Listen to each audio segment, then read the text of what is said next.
à tous et bienvenue dans ce nouveau podcast de Femmes à part, podcast dans lequel aujourd'hui je vais vous présenter la thématique du mois d'août, puisque comme vous le savez maintenant, nous fonctionnons sur cette chaîne par thématique mensuelle. Donc chaque mois nous abordons un thème différent, un sujet particulier et nous l'abordons de fond en comble, de A à Z. Ça permet d'approfondir un petit peu plus les choses et donc dans ce podcast je vais vous présenter la thématique du mois d'août et ça va être à moitié une chronique de livre. C'est un livre qui est dans la bibliographie du blog depuis longtemps, mais qui est en anglais. Du coup, je crois que j'avais jamais fait de chronique vraiment particulière sur YouTube pour vous le présenter. Mais voilà, ça va être un petit peu la base de...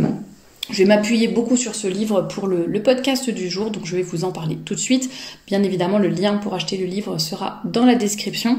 Et puis tous les autres liens avec les différents réseaux sociaux de Femmes à part, le lien pour vous abonner à la newsletter que j'envoie tous les dimanches, le lien vers la boutique de robes et de jupes, femmesapart.com, donc n'hésitez pas à regarder tout ça, les réseaux sociaux également. Alors, la thématique du mois d'août, eh bien figurez-vous que j'ai choisi de parler de la Sainte Vierge, parce que au mois d'août, nous avons quand même de belles fêtes de la Sainte Vierge, notamment le 15 août, donc l'Assomption, qui est peut-être la fête du mois d'août qui est la plus connue, et le 22 août, si je ne me trompe pas, la fête du Cœur Immaculé de Marie, qui est peut-être un petit peu moins connue, mais en tout cas, nous avons de belles fêtes de la Sainte Vierge. Au mois de juillet, je vous ai plutôt parlé de vacances sous un regard chrétien, quelles vacances pour une femme catholique, on va dire, et je me disais que pour le mois d'août, je voulais un sujet, voilà, je vais pas vous parler de travail, parce que c'est les vacances, volonté, motivation, etc. Bon, on a déjà un petit peu fait tout cela, et du coup, j'ai pensé à ce sujet de la Sainte Vierge, pour aller avec ces belles fêtes et peut-être les mettre en valeur et puiser aussi un peu de courage et certaines grâces que l'on peut demander à l'occasion de ces belles fêtes et de ce mois d'août. Et donc pour moi c'est l'occasion de vous parler de la Sainte Vierge. Donc la thématique s'intitule Notre-Dame, modèle pour toutes les femmes. Il y aura bien sûr des chroniques de livres à ce sujet, enfin en plus du podcast d'aujourd'hui, sur Instagram, des petites vidéos et même sur YouTube, je posterai aussi des vidéos d'inspiration sur cette thématique. Donc il y aura 3 podcasts sur ce thème-là, également des articles sur le blog, donc de toute façon le lien est dans la description, femmesapart.com, vous pouvez y aller. On parlera notamment de la pureté, de la virginité, de la chasteté, de toutes ces belles vertus finalement pour lesquelles on a Notre-Dame comme modèle et la façon dont Notre-Dame peut être notre modèle à l'heure actuelle, même si on a l'impression que c'est un modèle qui a 2000 ans finalement, que c'était pas du tout ni la même époque, ni le même contexte historique, ni les mêmes besoins, et puis la Sainte Vierge elle n'a pas le péché originel, etc. Donc on peut se dire que c'est un petit peu, c'est un petit peu éloigné de nous, mais justement je vais vous montrer pendant tout ce mois d'août, nous allons voir ensemble que Notre-Dame est vraiment un modèle pour toutes les femmes, que vous soyez mariée, célibataire, jeune, plus âgée, que vous travaillez ou pas, que vous soyez mère de famille ou pas, que vous soyez malade, en bonne santé, avec de l'argent, sans argent. Bref, pour toutes les situations et toutes les configurations, j'allais dire, Notre-Dame peut vraiment être notre modèle. Et justement, dans le livre dont je vous ai parlé au début, sur lequel je vais m'appuyer pour ce podcast, dans son livre, donc Carrie Grace, qui est une américaine, nous parle de la féminité toxique. Et donc son livre s'intitule, le sous-titre plutôt de son livre, c'est Sauver la société et la culture de la féminité toxique. Et ça s'appelle la mise à nu, je sais pas trop comment on pourrait le traduire en français, mais bon, elle expose, elle dévoile ce qu'est l'anti-mari. Et voilà un petit peu le thème de ce podcast. Ce que je voulais voir avec vous aujourd'hui, c'était sauver la société, de la féminité toxique. Et en fait, on se rend compte dans cet ouvrage que finalement, alors elle parle des États-Unis. Je tiens à le préciser. Son livre est en anglais. Je pense pas qu'il ait été traduit en français, mais si vous êtes anglophone, il est vraiment facile à lire. Et elle parle évidemment du féminisme aux États-Unis. Mais il y a énormément de choses toutes ces réflexions autour de la culture, du féminisme, de la féminité, tout peut vraiment se transposer, c'est vraiment universel et assez général, et ça s'applique également à la France. C'est juste qu'il y a des passages où elle parle vraiment de certaines luttes assez spécifiques, des mouvements, des personnalités publiques, etc., qui ont plutôt mené, comme nous on parlerait de Simone de Beauvoir par exemple. Bon voilà, donc il y a peut-être des noms qui vont moins vous parler, mais globalement le fond du sujet est toujours intéressant. Je vais vous lire un petit peu la quatrième de couverture, la traduction que j'ai faite de la quatrième de couverture, pour que vous ayez une petite idée du sujet du livre justement. Donc, à la fin des années 60, un petit groupe d'Américaines réussit à convaincre une écrasante majorité du pays que détruire la plus essentielle des relations, celle entre une mère et son enfant, était nécessaire pour permettre aux femmes de vivre de façon productive et heureuse. Du gâchis de cette relation, suivi du déclin de la famille entière, notre culture autrefois pro-vie devint pro-style de vie, acceptant tout ce que bon lui semblait. 60 millions d'avortements plus tard, les femmes ne montrent aucun signe de santé, de bonheur ni d'épanouissement. Le nombre croissant de divorces, la dépression, l'anxiété, les maladies sexuellement transmissibles et l'abus de drogue pointent tous vers la même réalité. Les femmes ne sont pas plus heureuses, elles prennent simplement plus de médicaments. Dans un tel contexte, nous avons le devoir de réagir et de restaurer une culture mariale. L'antidote est évidemment Marie, Mère de Dieu, largement connue comme étant la femme la plus puissante du monde et la source qui nous fait croire que toute femme doit être traitée avec dignité. Elle est notre phare, le modèle de toutes les vertus et qualités, pureté, humilité, bonté, beauté, opposée à la force sinistre qui envoûte tant de femmes. Elle est le parfait modèle de la femme chrétienne qui désire être une mère spirituelle pour tous, nous conduisant à son Fils et à l'accomplissement de nos plus profonds désirs. Voilà un petit peu pour le sujet de ce livre, et elle le découpe. Alors si je vous retrouve la table des matières, donc elle parle d'abord d'une longue bataille, du fait d'effacer Marie finalement dans la société, le point d'entrée en fait par lequel le démon a réussi à s'infiltrer dans les âmes d'une certaine façon. Elle parle notamment du cœur qui est mécontent, et je pense d'ailleurs que c'est quelque chose que je vous ai déjà dit dans d'autres podcasts par rapport au féminisme, c'est qu'en fait il y a évidemment des batailles du féminisme qui étaient justes. Il y avait un mal-être, il y avait des choses qui n'allaient pas sur certains points. Alors ça ne veut pas dire que ça n'allait pas depuis 2000 ans, contrairement à ce qu'on veut nous faire croire, mais c'est vrai que par exemple en France, depuis le Code Napoléon, la femme était considérée au même rang que les fous et les enfants, je crois, qu'il y avait eu énormément de restrictions de ces droits à cette époque-là, à l'époque du Code civil, alors qu'avant, au Moyen-Âge, par exemple, ça n'était pas du tout le même rayonnement de la femme. Elle avait beaucoup plus de pouvoir, de puissance, de considération, de poids dans la politique, dans les décisions familiales, dans l'administration du domaine. Elle travaillait, bref, c'était pas du tout la même situation, mais effectivement, à certaines époques, il y avait des problèmes de considération de la femme, si on peut dire ça comme ça. En tout cas, effectivement, il y a des choses qui n'allaient pas, il y avait des inégalités, des injustices, etc. Et donc, effectivement, ce qu'essaye d'expliquer, donc même si là c'est pour le contexte américain, mais ce qu'essaye de nous expliquer l'auteur, c'est que justement ce contexte-là a certainement fait que justement il y avait un certain mécontentement, une certaine colère qui grondait, une certaine frustration peut-être, beaucoup de douleur par rapport à ces véritables injustices, et ça fait que ça a provoqué comme un terreau favorable pour le développement du mécontentement, de la colère, de la frustration, de l'envie d'aller carrément à l'opposé, de tout envoyer balader, etc., de faire des confusions qui ont fait que voilà, tout s'est bien, comme elle dit, c'était un peu le point d'entrée du démon dans les âmes. Alors après, en deuxième partie, elle parle de la société qui est donc anti-mariale, anti-mari. Elle appelle ça le grand mensonge, donc changer la nature humaine. Elle parle des architectes de l'antimarialité, je sais pas si ça se dit, les architectes de ce mouvement antimarial, et elle parle du nouveau matriarcat et des dictateurs à la mode. Et effectivement, enfin c'est vraiment très intéressant parce que c'est comme Chesterton qui disait les femmes pensent qu'elles sont libres lorsqu'elles servent leur employeur et qu'elles sont esclaves quand elles aident leur mari. Et c'est exactement ça, c'est qu'en fait on passe comment dire, les femmes pensent qu'elles vont avoir la liberté. Bon, je l'ai dit par exemple plusieurs fois par rapport à la pilule. Beaucoup de femmes ont cru que ça allait être la libération, la liberté, le choix, etc., etc. Alors que finalement, ça les rend esclaves encore plus des hommes.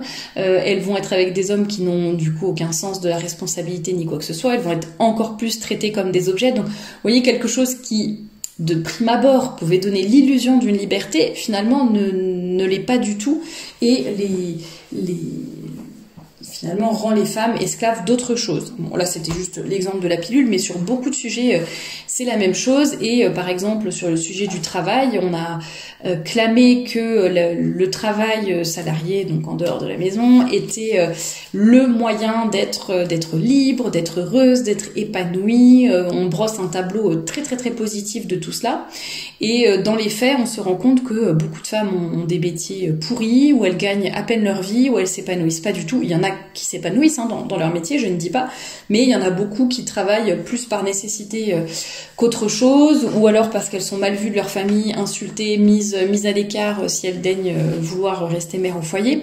Enfin oui, il y a beaucoup de choses comme ça où en fait on se rend compte que ce sont des illusions de liberté, ou alors qu'on va d'un esclavage à un autre, quoi.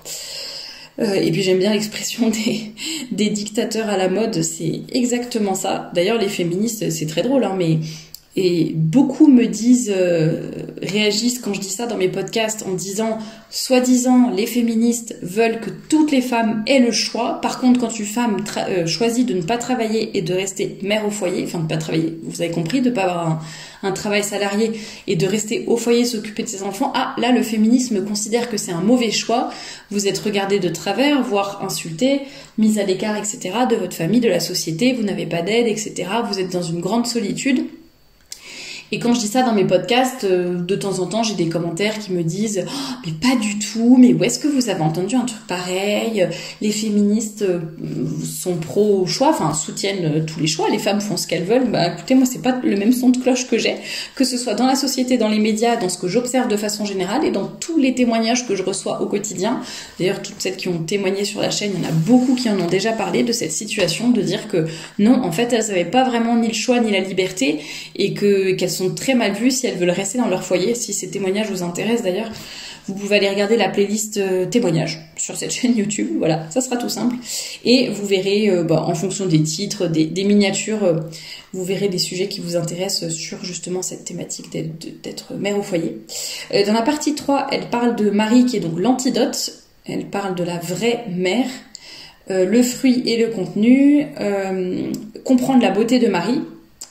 Et dans la partie 4, c'est plus la partie pratico-pratique, j'allais dire, elle parle de la femme moderne et de la Sainte Vierge, comment on peut imiter la Sainte Vierge, 6 façons de combattre le côté anti-marial de notre société, et ensuite aider ceux qui en ont besoin, puis après il y a des prières, etc.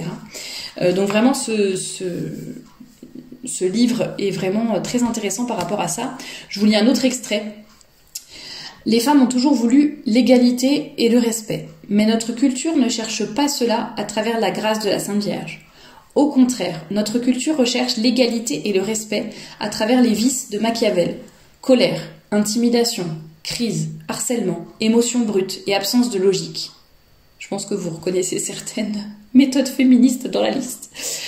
Le démon sait que toutes ces marques de l'anti-mari, la rage, l'indignation, la vulgarité, l'orgueil, court-circuite les plus beaux dons d'une femme, la sagesse, la prudence, la patience, la paix inaltérable, l'intuition, la capacité à tisser ensemble les différents liens de la société et à avoir une relation profonde avec Dieu. Au lieu de cela, le père des mensonges, donc le démon, promet pouvoir, célébrité, fortune et plaisir vain et stérile. Je vous laisse méditer là-dessus. Mais c'est exactement ça, et j'aime beaucoup le fait qu'elle pointe du doigt que notre culture, en fait, c'est vrai que les femmes réclament tout le temps l'égalité, le respect, etc. En tout cas, pas que les féministes, j'allais dire, mais ça fait partie d'un des combats du féminisme, et par exemple, d'un œil extérieur, on pourrait se dire, bah oui, enfin moi je trouve ça normal que les femmes aient du respect, enfin les hommes et les femmes, mais si par exemple on trouve que les femmes ne sont pas très respectées, bah voilà, pourquoi pas le demander pour les femmes, enfin pas de problème, c'est un juste combat. Mais bon, demander le respect quand on n'a rien à offrir, à respecter, et ça, je sais que c'est très mal vu aussi et très politiquement incorrect, et quand je le dis, on me dit, mais non, pas du tout, surtout quand on est catholique, on devrait respecter tout le monde, même si les personnes, je dis n'importe quoi, se tiennent pas bien, s'habillent pas bien, parlent mal, sont méchants, sont injustes, agissent mal, peu importe, voilà, on doit le respect à tout le monde, d'autant plus quand on est catholique, enfin, aimez vos ennemis, et puis, même si c'est pas des ennemis en tant que tels, mais effectivement, on doit du respect. Mais quand je dis pour respecter quelqu'un, il faut que la personne soit respectable, je dis pas que si une personne est mal habillée, désagréable ou je ne sais quoi, bah tiens, on a le droit de la frapper, de la baffer. Non, c'est pas ça. Mais c'est juste que ça sera beaucoup plus facile de respecter quelqu'un si la personne donne quelque chose à respecter.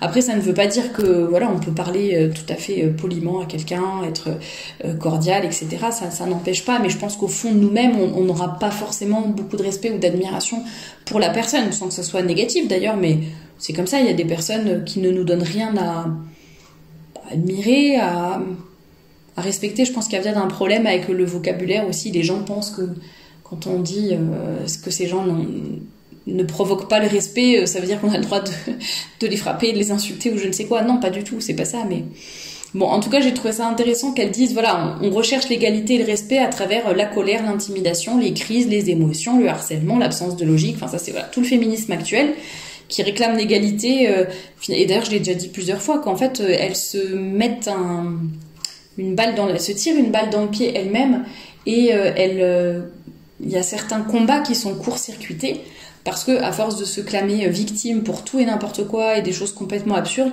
bah, finalement les vraies victimes de violences ou d'autres injustices, eh bien on ne les voit plus, ou on n'a plus envie de les écouter, parce que quand vous voyez les absurdités que nous sortent les féminismes, bon, je vous invite à vous, comment on dit en français, à vous référer, voilà, à d'autres podcasts dans lesquels j'ai parlé de ce sujet-là, mais c'est vrai que c'est assez clair comme ça.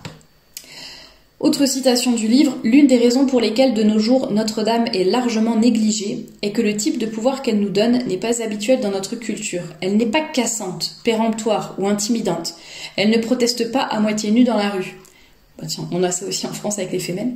Son approche est bien différente. Les vertus de Notre-Dame sont l'exact opposé de ce que le monde promeut depuis des dizaines d'années. Peu de personnes sont prêtes à dire aux femmes d'être obéissantes, humbles, soumises, douces. C'est peut-être pour cela que l'on n'entend pas souvent ce discours.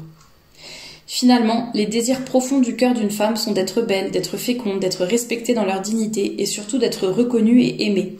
Marie est le parfait exemple de la façon dont tout cela arrive à ceux qui sont aimés de Dieu et ont une authentique relation avec lui.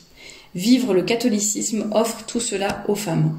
Bon, bien sûr, là je vous ai juste lu quelques extraits, je vous invite à lire le livre, ou alors si vous venez seulement de débarquer sur cette chaîne, n'hésitez pas à écouter d'autres podcasts, lire certains articles du blog, toujours le même lien, femmapart.com, que vous trouverez juste en dessous de cette vidéo. Et d'ailleurs j'en profite pour vous rappeler que vous pouvez aussi nous écouter sur Spotify depuis quelques temps, donc n'hésitez pas à aller nous écouter là-bas si c'est plus facile pour vous. Je voulais juste vous citer avant de conclure. Ah, où est-ce que c'est? Je vais le trouver. Citer les 6... vous savez, dans son chapitre 11, elle parle des 6 façons de combattre la société antimariale. Elle parle notamment de devenir un adulte spirituel. Enfin, elle parle de la maturité spirituelle. Voilà, de ne pas hésiter à se former, à continuer de lire, d'entretenir sa foi, etc. pour devenir des adultes qui sont vraiment catholiques, et pas juste catholiques de culture, mais enfin qui vivent vraiment leur foi. La deuxième façon de combattre la société antimariale, c'est donc de tendre à avoir une sainte famille, donc sur le modèle de la sainte famille, mais soi-même construire un foyer en fait catholique. Elle parle ensuite, en troisième point, d'approfondir la maternité ainsi que la maternité spirituelle. Ça, j'en ai parlé dans d'autres podcasts aussi. De remplir son réservoir spirituel. D'être, en cinquième point, d'être consciente des points d'entrée de Satan. Je vous le disais, j'en ai parlé un petit peu en introduction. Voilà, de certaines injustices ou malheurs qui font que, c'est un terrain fertile pour le démon pour venir finalement nous entraîner avec lui dans sa chute. Et donc là, elle parle justement de faire attention. Là, par exemple, elle parle du yoga, de l'énéagramme, etc., l'astrologie. Bon, c'est beaucoup de choses dont j'ai déjà parlé. Mais effectivement, faisons attention à tout ce qui est occulte, tout ce qui est... Elle parle d'ailleurs des démons féminins, genre Lilith et Jézabel, par exemple. Et effectivement, elle parle de plein de choses sur Hollywood, etc. Le règne aussi, elle parle de l'influence des déesses, enfin vous savez tout ce qu'on dit toujours, je suis une déesse, je suis parfaite, nanana, bon, bref, le délire féminin de ça. Puis bon voilà, là elle reparle du yoga et elle dit vraiment de faire attention aux points d'entrée par lesquels Satan peut rentrer. Et on en a parlé il y a pas longtemps, il y a eu un entretien sur la chaîne avec Josepha sur justement la sorcellerie et tout ce que ça peut provoquer. Donc faites très attention à ça, et si l'entretien vous intéresse, n'hésitez pas à aller le regarder, l'écouter. Et le 6e point pour combattre la société antimariale, c'est la bonté et la tendresse. Bon, après, je vous laisse lire le livre pour en savoir plus et que ça soit un peu plus complet et que vous n'ayez pas juste les 6 points comme ça. Mais en tout cas, je vous recommande ce livre si vous savez lire l'anglais. Donc, The Anti-Mary Expose de Carrie Grace. Je vous mets le lien en barre d'infos. Je vous mettrai le lien, si j'y pense, pour l'article dans lequel il y a les citations que je viens de vous lire, si vous avez envie de les relire, de les noter, etc. Comme ça, vous pourrez copier-coller. Voilà pour ce que je voulais vous dire sur la féminité toxique et sur les façons de sauver la société, notamment en prenant Notre-Dame comme modèle avec toutes ses vertus. Mais ça sera l'objet du podcast de vendredi prochain. Donc Notre-Dame, modèle pour toutes les femmes. Donc rendez-vous dans une semaine pour un nouveau podcast. À bientôt.